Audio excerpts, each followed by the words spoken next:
Welcome to Bag, this series where I am beating all Game Boy Advance games. Put on your driving gloves because today we are playing your favorite vehicular combat game. And no, I'm not talking about Twisted Metal. Today's game is SpyHunter. Developed by Midway Games and released in 2003. This game starts off with you having to make a profile, and I just want to note here how cool this animation is when you pick a letter. I know, we're starting off strong today, but I just find it really cool how it slides up and then into place. Okay, so starting with the actual game here, we start with IES Test Facility. So you have primary objectives and secondary objectives. So you have to do the primary objectives to continue on, and then the secondary ones are just optional, I guess. So when you first start off a level, it will show you kind of what each objective is by showing you what you have to collect or what you have to avoid. And you'll see here in a moment that this is a lifesaver because it's pretty much impossible to tell what is actually going on in the game if there was absolutely no indicator of what you're supposed to do. So starting the first stage, you were just thrown in your interceptor and you're just supposed to go. Now it does say at the top of the screen what your current objective is, which is avoid barrel obstacles. I will say though, I didn't even notice that that text was there because I was just too busy trying to understand how to control my car and how this game even works. Thankfully, these are just the optional objectives, so whether I actually make them or not, it doesn't really make a difference. How do I go back? You can't. I'm stuck. Oh no, what do I do? I can't reverse. Oh, okay, it glitched me through it. Cool. After making my way through what felt like a million of those things, we end up with the main objective, which is shooting all of these targets. Oh, it wouldn't... wait.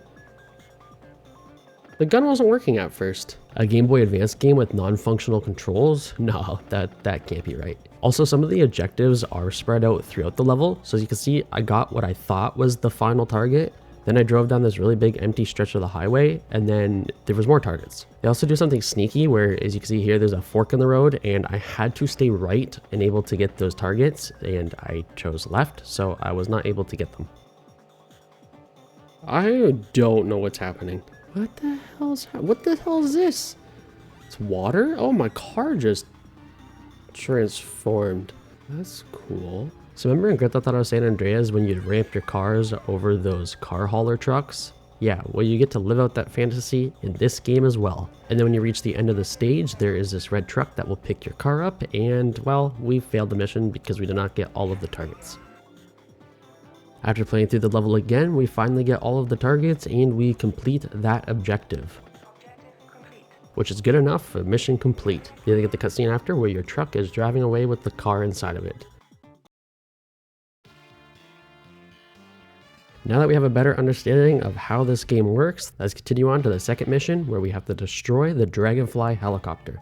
Oh, I didn't mean to skip it. So this mission has a lot of the same side objectives as the first one, except the main objective is to destroy the helicopter. One thing I thought that was kind of interesting in this game is that the red vehicles, which usually denote, an enemy in most games, are not the enemy in this game. The enemies are often driving blue or purple vehicles. So as you can see here, this car has like these weird spikes coming out of it to hurt you if you get near it. The cars also shoot, the bikes will also shoot at you. Then there are these semi-trucks that are just a huge pain. They take a lot of bullets to actually kill. There are also these things that you can pick up. Some of them will renew your bullets and some of them will renew your health. There's also these weird ones that are like green teas. And no, not that kind of green tea, that I have no idea what they do. They don't give you time, they don't heal your car, they don't give you extra damage, they don't do anything that I can tell. Whoa, I turned into a different vehicle. So if you take enough damage and your health gets too low, you turn into a motorcycle version, which is pretty cool. You can also find these red trucks on the side of the road sometimes that will fully heal you and fully replenish your ammo. However, they are unfortunately not checkpoints. So if you die, you have to start from the very beginning. Towards the end of the level is the helicopter that we have to destroy. Also, by the way, you have multiple weapons. So we change to our other weapon, which is a one-hit kill. Then we head towards our truck that is waiting at the end of the level. And then the same sort of cutscene appears. It's technically different, but the cutscene at the end of each level is essentially the same, of just watching your car get on your truck, which I feel is a little bit lazy. The next level is Swap Venom, where we have to destroy chemical towers. Now here's where I kind of mess up. So even though at the beginning of the level it showed me what the towers looked like and also showed them floating on the water, I mistook them for the first tower that I saw. Oh, here's a tower. Okay. Skirt. How many are there? Did it tell me? I wasn't paying attention. Here's one. Oh, I missed it! Bro, don't freaking fret, okay? So I probably should have freaking fretted, because if you notice that when I shoot these towers, there's no number that's counting down. I even questioned it. I said, how many are there? Because the game's not telling me. Yeah, so it turns out this is not the right tower. This is a completely just different sort of enemy tower that has no significance whatsoever. No, this is the end, but I'm not done. So I thought this was the end of the level because there's the red truck there to pick me up, and I figured I'm not done. I didn't get no objective completed. So then I turned back around to see if I could go find the ones that I missed. Turns out they all respawned because they are not the objective. Also, yeah, the fact that there's chickens, it's kind of random, but also kind of cool. Swamp chickens, I guess. Honestly, it's kind of painful editing this because I know that I'm wrong, but I just can't put 2 and 2 together while I'm playing. Like, it's gonna tell me objective completed or something when I... Shit. Once I get all the chemical towers, no? Here's one. Are they just respawning? Eventually, I just decide to go to the end just to see what would happen. Maybe the game's just glitched and it's not telling me, and maybe I did complete the objective. Oh wait, it wasn't done. That's why. Oh, this is one. Oh, this is what I need to destroy, not the towers. They're different. And eventually I figured it out. And now that I finally know what I'm supposed to be destroying, I destroy them all and we get that objective completed. Yay. Now let's get to the end. And on the way to the end, I collect one of those green teas that just does absolutely nothing to the naked eye. Honestly, I don't, like, what is this for? If you guys know, let me know. And then we get one of those super unique cutscenes. Dude, the cutscenes are the exact same every time. Okay, party pooper. Always gotta look at the negative side of everything. The next mission is called Double Vision, where we have to destroy the stolen interceptor, which is the exact car that we're driving. So we basically just have to destroy ourselves. So right off the bat, the car comes zooming into view, and you figure this is going to be pretty easy. Except this car is scripted in a way that it shows into view, and then will drive out of your view, and then will come back into your view, and then will drive out of your view. So you really only have these short time spans where it's scripted to be in your view, but it's also in your view with other enemies and pedestrians around you. So a lot of the times the bullets that you're shooting don't land. So I tried this mission a lot of times and kept failing over and over and over again. Oh my god. When I first started this game, I did read the controls. I actually do that.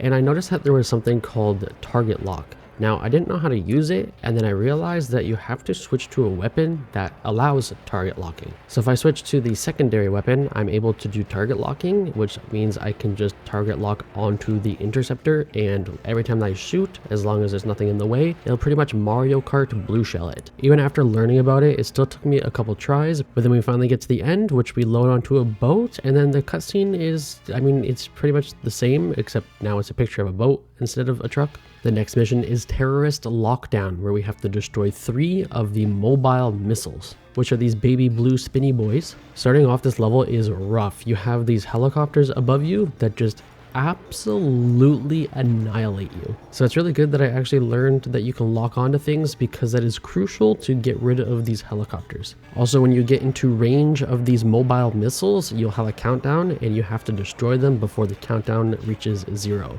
which is a lot easier done than said.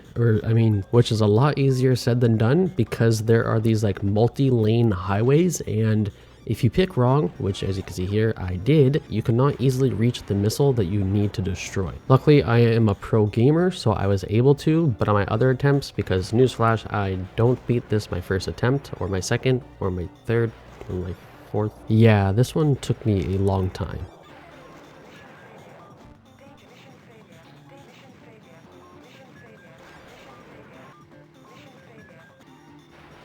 Eventually, all of the eye floaties aligned. I destroyed all of the helicopters. I picked the correct lane, destroyed the last mobile missile, and got to the end without dying. I have no idea why this level was so impossible, but I did it because I am a gamer. And of course, we have the same sort of cutscene that we've all come to know and hate.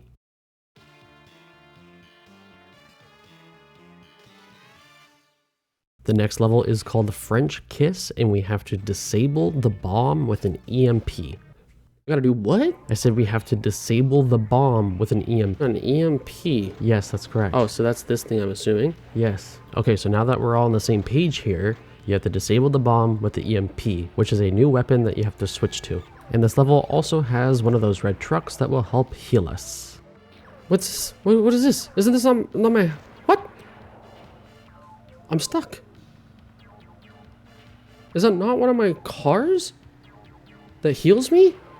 Oh my god, I'm so confused. Okay, I guess that's not a truck that helps heal us, which is really unfortunate because we lose the mission from not having enough health. So we start over and we pass a truck that looks like theirs that is... Oh, wait, what? Oh, okay, I guess Jeffrey was just asleep at the wheel last time. So this level is very similar to all the previous levels. You just kind of drive through it, avoid the pedestrians, kill the other guys, and potentially do the side missions if you want to do them. There is this one cool area in the level where you find yourself on this racetrack and there are actually race cars in front of you. You have to go through the whole racetrack to actually exit it. And on the other side of the racetrack is the bomb that you have to destroy with your EMP. I will say I got really lucky here with my EMP because later on I'm not so lucky. And of course, right after that is the end of the level. You load up on your truck and then, well, yeah, you know the rest. The next level is called Locked Keys, and we have to disable generators with the EMP. Generators, plural. I just wanted to fast forward through this whole attempt just so you can sort of see what a full level from beginning to end looks like.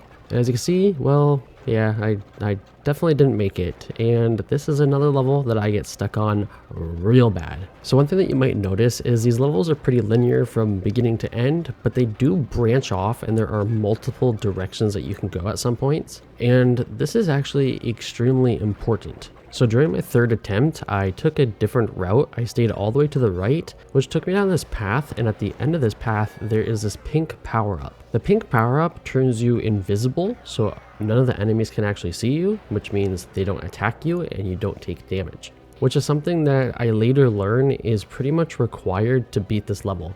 Because once I get into the area with the generators, I'm a little bit too slow, the power-up wears off, and then I immediately die because there are so many towers and helicopters around me. Eventually though, I destroyed all the generators and I got to the end of the level, where we get our awesome cutscene.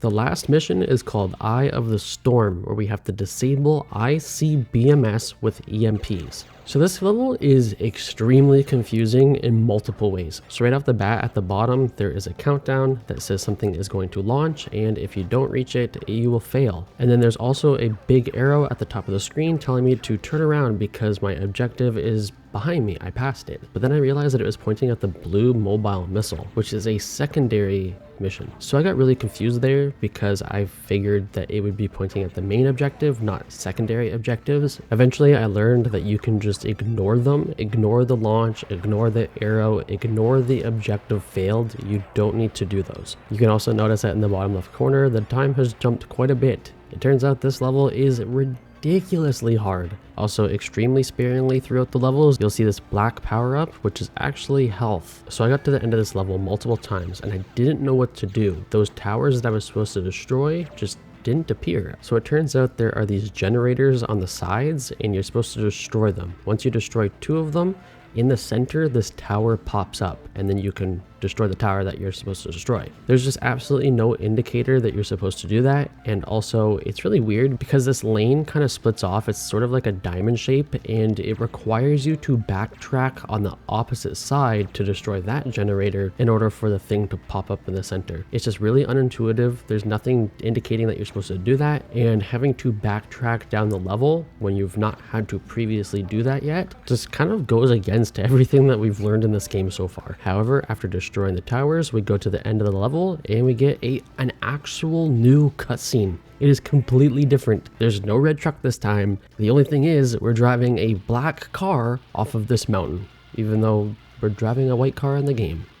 Is this another game based off of a really stupid movie? So shockingly, it's actually not. It is a remake of a game that was released for arcade in 1983. It originally was supposed to be a James Bond game, but then it just never became a James Bond branded game. It is then later on ported to so many different systems, including the Game Boy Advance. And then it got remade into this better 3D version and released on Game Boy as well as like other systems, or I guess I should say pseudo 3D. Here's actually some gameplay of me playing the original SpyHunter. Now the whole reason that I even know that this exists is because when I was removing SpyHunter from the wheel of games, I saw that it was on there twice and I was really confused. So yeah, this is the Game Boy Advance port of SpyHunter, and also it's like a double pack with Super Sprint as well. Either way, I just played 60 seconds of it because I was so confused why it was on the list twice. But we did not roll this game, so we are not playing this full game yet. But in the future, when we do roll SpyHunter a second time, this is the game that we'll be playing. And all I gotta say is I'm not that excited because I couldn't even figure out what the controls even were in that 60 seconds. And enough blabbering on about a game that we're not even playing. Let's get to the overall rating. So my enjoyability was only a 3 out of 10. I thought the first like couple levels were pretty unique. I thought they were pretty fun. However, in the later levels, it just becomes a game of try to avoid the 30,000 helicopters that are attacking you. Like pretty much in the later levels, this game just becomes using your target attack to target the helicopters and then shoot them down, and then target the helicopters and then shoot them down, and then target the helicopters and then shoot them down. All you do is spam those two buttons. Otherwise, if you stop for even a split second, you're just gonna die. But on a better note, the controls are actually surprisingly pretty good. There's only two issues that I had, and sometimes it was that the guns wouldn't shoot even though you're pressing the shoot button, and the fact that there's no reverse button. So if you get stuck on any kind of objects, you can't reverse. And then also kind of a mixture between the controls and the graphics is that even though this is one of those pseudo 3D games, we've played a few of them already, and unlike those ones that were horrible to control, horrible to tell where your character is, and like your depth perception or like the way that your character moves in the world itself, this one just felt really, really good and easy to understand where you are and where you're going and how your character moves. Like just for an example, when I was playing the SSX Tricky game, it was really hard for me to tell where my character was going to land or like how early or late to press a button to jump over a log, where in this game, it felt like I was just fully playing a 3D game. I don't know how they achieved that, but kudos to them. They did an extremely good job. Sound effects, same thing, 8 out of 10. I think the sound effects fit this game really, really well. I don't think that anything was super out of place, and I think that they did a good job making the sound effects. But music is where it's going to get a 2 out of 10. It has like the worst repetitive, boring background music. The background music really reminded me of the background music that is in SSX Tricky, and I was getting some PTSD while playing this game. And with all that being said, this game is going to get a 5.6 out of 10. Now let's move on to the wheel spin. So with our first spin, we land on Mazes of Fate. So I actually looked this up and I realized that it is about a 20 to 25 hour game. And the fact that I just finished playing a 40-hour game, and also it took so long that I actually had to skip a week of uploading. And the unfortunate part is the video is probably only gonna get like 30-40 views. I decided I don't really want to put that much time into playing another game and probably having to skip out on another week of uploads, and then not to mention the like 16 hours of editing. I decided to use my one skip that I'm allowed to have and spin again. Don't worry though, if I skip a game, it does not get removed from the wheel. It just gets passed on until the next time that we spin it. So with all that blabbering out of the way, what game are we going to be forced to play and unable to skip? And the game that we are forced to play next is Sonic Advance. How do you feel about that? Oh,